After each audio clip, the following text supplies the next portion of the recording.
श्रील सुखदेव गोस्वामी भगवान कृष्ण की बाल लीलाएं सुना रहे हैं इस समय। तो कहते हैं, एकदा गृहदासीषु जसोदा नंद गेहिनी। एकदा एक समय, यहाँ एक समय से तात्पर्य है कार्तिक का महीना, जिसे शास्त्रों में दामोदर मास भी कहा जाता है।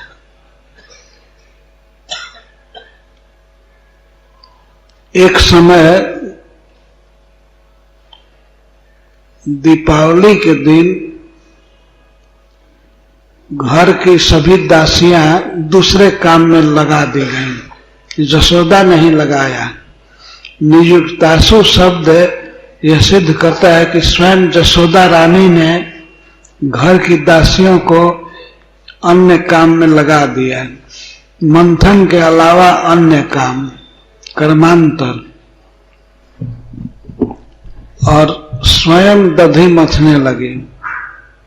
स्वयं शब्द इस बात को ध्वनित कर रहा है कि रानी जसोदा का काम दही मंथन नहीं था, वे तो रानी थी और सैकड़ों दासियां घर में रहती थी दही मथने के लिए। लेकिन एक समय माता जसोदा स्वयं दधी मथने लगी। माता जसोदा के लिए नंद गेहिनी शब्द कहा गया है, और नंद महाराज की घर की स्वामिनी है, नंद रानी है। नंद महाराज भगवान कृष्ण को इस प्राकृतिक जगत में लाने में मुख्य कारण है। उनका नाम नंद है। नंद का अर्थ ही होता है आनंद। भगवान कृष्ण सबसे बड़े आनंद हैं, परमानंद। ऐसे भगवान को इस प्राकृतिक जगत में लाने का श्रेय नंद महाराज को है। भगवान कृष्ण को इस प्राकृतिक जगत में ला करके अपने पुत्र रूप से, और नंद बाबा ने इस जगत को बहुत आनंद दिया है, सबसे बड़ा आनंद है, इसीलिए इनका नाम नंद है।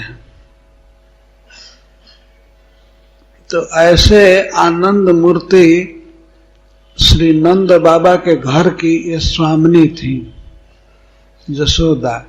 और जसोदा क्यों कहते हैं इसको, इस गोपी को? क्योंकि इसी गोपी ने परम स्वतंत्र सदैश्वर्य पूर्ण श्री भगवान को बंधन में डाला और एक यश दिया। जसह दा, जो जस दे उसको जसोदा कहते हैं। भगवान कृष्ण को एक बहुत बड़ा यश मिला।